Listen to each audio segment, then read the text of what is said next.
Hello everyone, welcome back to my daily cooking blogs.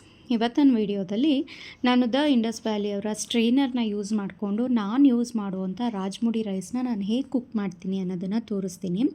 ಸುಮಾರು ವಿಡಿಯೋಗಳಲ್ಲಿ ನಾನು ತೋರಿಸ್ತಾನೆ ಬಂದಿದ್ದೀನಿ. ನಾನಿವಾಗ ಕೆಂಪು ರಾಜ್ಮುಡಿ ರೈಸ್ನ ಯೂಸ್ ಮಾಡೋದು ಅಂತ ದೋಸೆಗಾಗಿರ್ಬೋದು, ಇಡ್ಲಿಗಾಗಿರ್ಬೋದು, ಆ್ಯಂಡ್ ದಿನನಿತ್ಯ ತಿನ್ನೋವಂಥ ಅನ್ನ ಸಾಂಬಾರ್ ಜೊತೆಗೆ ಅನ್ನಕ್ಕೆ ನಾನು ಕೆಂಪು ರಾಜ್ಮುಡಿ ಅನ್ಪಾಲಿಷ್ಡ್ ರೈಸ್ನೇ ನಾನು ಯೂಸ್ ಮಾಡೋದು.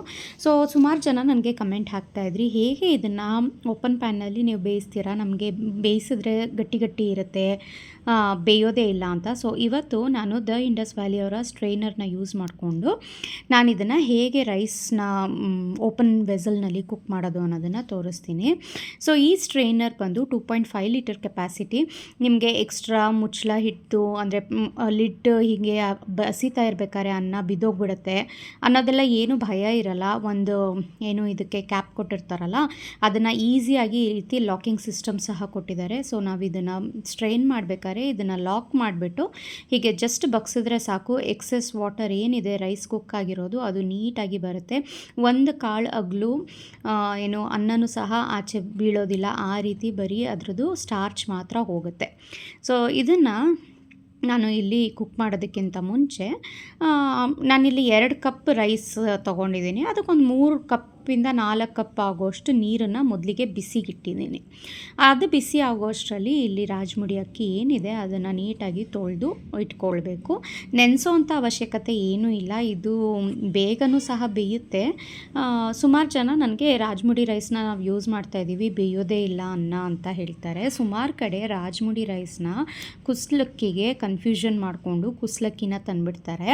ಅದೂ ಸಹ ಇದೇ ರೀತಿ ಇರುತ್ತೆ ನೋಡೋದಕ್ಕೆ, ಆದರೆ ಸ್ವಲ್ಪ ಗಟ್ಟಿ ಬರುತ್ತೆ. ಅದು ಬಾಯ್ಲ್ಡ್ ರೈಸ್ ಅಂತ ಹೇಳ್ತೀವಲ್ಲ, ಅದು ಬೇರೆ, ರಾಜ್ಮುಡಿ ರೈಸ್ ಬೇರೆ. ಸೊ ನೋಡಿ, ಈ ರೀತಿ ಅನ್ಪಾಲಿಷ್ಡ್, ಇದರಲ್ಲಿ ಫೈಬರ್ ಜಾಸ್ತಿ ಇರುತ್ತೆ. ಸೊ ಇದು ತಿಂದಾಗ ಶುಗರ್ ಇದ್ದವರು ತಿನ್ನಬಾರ್ದು ರೈಸ್ನ ಜಾಸ್ತಿ ಅಂತ ಹೇಳ್ತಾರೆ, ಬಟ್ ಇದು ಫೈಬರ್ ರಿಚ್ ಇರೋದ್ರಿಂದ ಶುಗರ್ ಸ್ಪೈಕ್ ಆಗೋದು ಆ ರೀತಿ ಎಲ್ಲ ಏನೂ ಆಗಲ್ಲ.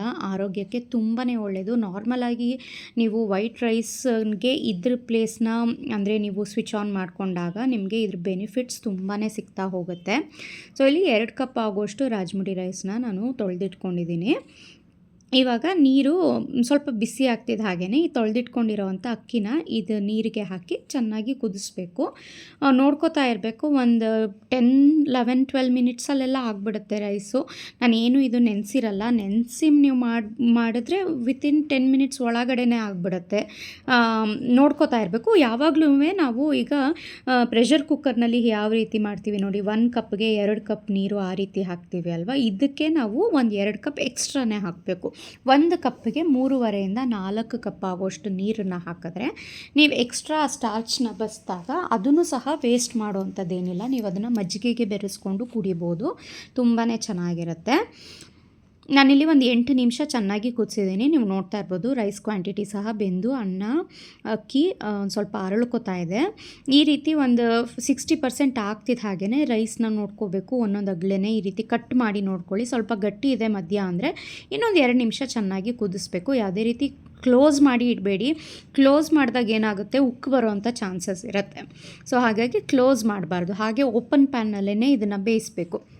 ಸೊ ಇವಾಗ ನೋಡಿ, ಒಂದು 85% ಆಗುವಷ್ಟು ಕುಕ್ ಆಗಿದೆ. ಇಷ್ಟಾದರೆ ಸಾಕು ನಮಗೆ. ಇನ್ನೂ ನೀವು ಮಾಡ್ಕೊತೀರಾ ಅಂದರೆ ನಾವು ಅನ್ನ ಬಸ್ತಿರೋಂಥ ನೀರಿದೆಯಲ್ಲ ಅದು ಹೊರಗೆ ತೆಗಿಯೋಕ್ಕಾಗಲ್ಲ. ಅನ್ನ ನೀಟಾಗಿ ಫುಲ್ ಬೆಂದೋಗ್ಬಿಟ್ರೆ ನೀಟಾಗಿ ಅದನ್ನು ಬಸಿಯೋದಕ್ಕಾಗೋದಿಲ್ಲ ನೀರು. ಹಾಗಾಗಿ ಒಂದು 85% ಇನ್ನೊಂದು ಸ್ವಲ್ಪ ಬೇಯಬೇಕು ಅನ್ನೋವಾಗಲೇ ಇದನ್ನು ಬಸ್ದು ಬಿಡಬೇಕು. ಸೊ ನೋಡಿ ಎಷ್ಟು ಸುಲಭವಾಗಿ ನಾನು ಬಸಿತಾ ಇದ್ದೀನಿ ಅಂತ ನೀವು ನೋಡ್ಬೋದು. ಜಸ್ಟ್ ಆ ಲಿಡ್ನ ನಾನು ಈ ರೀತಿ ಲಾಕ್ ಮಾಡಿಕೊಂಡೆ. ಸೈಡ್ಸಲ್ಲಿ ಅವ್ರು ಹುಕ್ ಕೊಟ್ಟಿರ್ತಾರೆ, ಅದನ್ನು ಲಾಕ್ ಮಾಡಿ ಜಸ್ಟ್ ಇದನ್ನು ಬಗ್ಗಿಸ್ತಾ ಇದ್ದೀನಿ ಅಷ್ಟೇ. ಎಲ್ಲೂ ಸಹ ಒಂದು ಅಕ್ಕಿನೂ ಸಹ ಹೊರಗಡೆ ಬಿದ್ದಿಲ್ಲ. ನಾವು ಸಾಮಾನ್ಯ ಏನಾಗುತ್ತೆ ಅಂದರೆ ಈ ರೀತಿ ಬಿಸಿ ಬಿಸಿ ಬಸಿತಾ ಇರಬೇಕಾದ್ರೆ ಕೈ ಜಾರಿ ಇಡೀ ಪಾತ್ರೆನೇ ಬಿದ್ದೋಗ್ಬಿಡುತ್ತೆ, ಆ ರೀತಿ ಆಗುತ್ತೆ. ಸೊ ಅದೂ ಸಹ ಇದರಲ್ಲಿ ಆಗಿಲ್ಲ. ಎಷ್ಟು ಸುಲಭವಾಗಿ ಅನ್ನನ ಬಸ್ತೆ ಅಂತ ನೀವೇನೇ ನೋಡ್ಬೋದು. ಕಂಪ್ಲೀಟಾಗಿ ನೀರನ್ನು ನಾವು ಈ ರೀತಿ ಬಸ್ತಿದ್ದಾದ ನಂತರನೂ ಸ್ವಲ್ಪ ನೀರು ಇರುತ್ತೆ ಅದರಲ್ಲಿ, ಫುಲ್ಲು ಹೋಗಿರಲ್ಲ. ಸಾಮಾನ್ಯ ಹಾಗೇ ಇಟ್ಬಿಡ್ತಾರೆ, ಹಾಗೆ ಇಡ್ಲಿಕ್ಕೆ ಹೋಗಬೇಡಿ. ಒಂದು ಸಿಮ್ ಫ್ಲೇಮ್ ಮಾಡಿಬಿಟ್ಟು ಒಂದು 2 ಮಿನಿಟ್ಸ್ ಹಾಗೇ ಬಿಡಿ. ಅದರಲ್ಲಿರೋವಂಥ ನೀರಿನ ಅಂಶ ಎಲ್ಲ ಸ್ವಲ್ಪ ಅನ್ನ ಏನಿದೆಯಲ್ಲ ಅದು ಅರಳ್ಕೊಂಡು ಇನ್ನೂ ಚೆನ್ನಾಗಾಗುತ್ತೆ ಆವಾಗ. ಒಂದು 2 ಮಿನಿಟ್ಸ್ ಆದಮೇಲೆ ಅದನ್ನು ಆಫ್ ಮಾಡಿ ನೀವು ಸರ್ವ್ ಮಾಡ್ಬೋದು. ಬಿಸಿ ಬಿಸಿನಾದರೂ ಸರ್ವ್ ಮಾಡ್ಬೋದು, ಇಲ್ಲ ಒಂದು ಸ್ವಲ್ಪ ಹೊತ್ತು ಬಿಟ್ಟು ಆಮೇಲಾದ್ರೂ ಸಹ ಸರ್ವ್ ಮಾಡ್ಬೋದು. ನೀಟಾಗಿ ಒಂದೊಂದು ಕಾಳು ಅಕ್ಕಿನೂ ಸಹ ನೀಟಾಗಿ ಅನ್ನ ಆಗಿರುತ್ತೆ. ಇಲ್ಲಿ ನೋಡ್ತಾ ಇರ್ಬೋದು, ಪ್ರೆಷರ್ ಕುಕ್ಕರ್ಗಿಂತನೂ ಈ ರೀತಿ ಓಪನ್ ಪ್ಯಾನ್ನಲ್ಲಿ ನಾವು ಅನ್ನ ಮಾಡಿದಾಗ ಅದರಲ್ಲಿರೋವಂಥ ಕಾರ್ಬೋಹೈಡ್ರೇಟ್ ಅಥವಾ ಸ್ಟಾರ್ಚ್ ಇಂಟೇಕ್ ಏನಿದೆ ಅದನ್ನು ಕಡಿಮೆ ಮಾಡುತ್ತೆ. ಯಾಕೆಂದರೆ ನಾವು ಅದರಲ್ಲಿರೋವಂಥ ಸ್ಟಾರ್ಚ್ನೆಲ್ಲ ಹೊರಗಡೆ ತೆಗೆದುಬಿಟ್ಟಿರ್ತೀವಲ್ವ, ಹಾಗಾಗಿ. ಆ್ಯಂಡ್ ಇದು ತುಂಬಾ ಲೈಟಾಗಿ ಫೀಲ್ ಆಗುತ್ತೆ, ನಮಗೆ ಡೈಜೆಷನ್ಗೆ ತುಂಬಾ ಹೆಲ್ಪ್ಫುಲ್ ಆಗುತ್ತೆ. ಲೋ ಕಾರ್ಬೋಹೈಡ್ರೇಟ್ ಇರೋದ್ರಿಂದ ನೀವು ಜಾಸ್ತಿ ತಿಂದ್ರೂ, ಈಗ ಶುಗರ್ ಇದ್ದವರು ಜಾಸ್ತಿ ತಿನ್ನಬಾರ್ದು ಅಂತ ಹೇಳ್ತಾರಲ್ವ, ಸೊ ಹಾಗಾಗಿ ಏನೂ ಆಗಲ್ಲ. ಸಾಲ್ಯುಬಲ್ ಸ್ಟಾರ್ಚಸ್ ಎಲ್ಲ ನಾವು ಇದನ್ನು ತೆಗೆದುಬಿಟ್ಟಿರ್ತೀವಿ ಹೊರಗಡೆ, ಸೊ ಹಾಗಾಗಿ ಇದು ಬೆನಿಫಿಷಿಯಲ್. ಹಿಂದಿನ ಕಾಲದಲ್ಲೆಲ್ಲ ಯಾಕೆ ಪ್ರೆಷರ್ ಕುಕ್ಕರ್ ಯೂಸ್ ಮಾಡ್ತಾ ಇರಲಿಲ್ಲ, ಈ ರೀತಿ ಬಸ್ತು ಅನ್ನ ತಿಂತಾಯಿದ್ರು ಅನ್ನೋದಕ್ಕೆ ಇದೇ ಮೇನು. ಇವಾಗಿನ ಫಾಸ್ಟ್ ಜಗತ್ತಿನಲ್ಲಿ ನಾವು ಪ್ರೆಷರ್ ಕುಕ್ಕರ್ಗೆ ಏನು ಬೇಗ ಬೇಗ ಆಗಿಬಿಡುತ್ತೆ ಅಂತ ಹೇಳಿ ಅಡಿಕ್ಟ್ ಆಗಿಬಿಟ್ಟಿದ್ದೀವಿ. ಸೊ ನಿಜವಾಗ್ಲೂ ಈ ರೀತಿ ನಾವು ಮಾಡಿಕೊಂಡು ಅನ್ನನ ತಿಂದಾಗ ನಾವು ಅಕ್ಕಿನಲ್ಲಿರುವಂಥ ಬೆನಿಫಿಟ್ಸ್ನ ನಾವು ದೇಹಕ್ಕೆ ಪಡ್ಕೋಬೋದು. ಹಿಂದೆ ಎಲ್ಲ ಅಕ್ಕಿ ಬೆಳೀತಾ ಇದ್ದಾಗ ಇದನ್ನು ರಾಜರಿಗೆ ಅಂತ ಮುಡಿಪಾಗಿಡ್ತಾ ಇದ್ರಂತೆ. ಹಾಗಾಗಿ ಈ ಅಕ್ಕಿಗೆ ರಾಜಮುಡಿ ರೈಸ್ ಅಂತ ಹೆಸರು. ಅಂದರೆ ರಾಜರುಗಳು ಮಾತ್ರ ಈ ಅಕ್ಕಿನ ತಿಂತಾ ಇದ್ದಿದ್ದು. ಅವ್ರುಗಳೆಲ್ಲ ನಾರ್ಮಲ್ಲಾಗಿ ಬಿಳಿ ಅಕ್ಕಿ ಎಲ್ಲ ತಿಂತಾನೆ ಇರಲಿಲ್ಲ. ರಾಜರಿಗೆ ಮುಡುಪಾಗಿಡ್ತಾ ಇದ್ದಿದ್ದರಿಂದ ಇದಕ್ಕೆ ರಾಜಮುಡಿ ರೈಸ್ ಅಂತಲೇ ಹೆಸರು. ಸೊ ಅಷ್ಟೇ ಅಲ್ಲ, ಇದರಲ್ಲಿ ನ್ಯೂಟ್ರಿಷನಲ್ ವ್ಯಾಲ್ಯೂ ತುಂಬಾ ಜಾಸ್ತಿ ಇದೆ. ಸೊ ತುಂಬಾ ಸುಲಭವಾಗಿ ಇದನ್ನು ನೀವು ಈ ರೀತಿ ಏನು ಓಪನ್ ಪ್ಯಾನ್ನಲ್ಲಿ ಕುಕ್ ಮಾಡ್ಕೋಬೋದು. ಅನ್ನ ನಾನು ಮಧ್ಯಾಹ್ನ ಮಾಡಿದ್ದು ರಾತ್ರಿಗೆ ಸರ್ವ್ ಮಾಡ್ಕೋತಾ ಇದ್ದೀನಿ. ರಾತ್ರಿ ಆದ್ರೂ ನೋಡಿ ಎಷ್ಟು ಚೆನ್ನಾಗಿ ಉದ್ರುದ್ರಾಗಿ ತುಂಬಾ ಚೆನ್ನಾಗಿದೆ.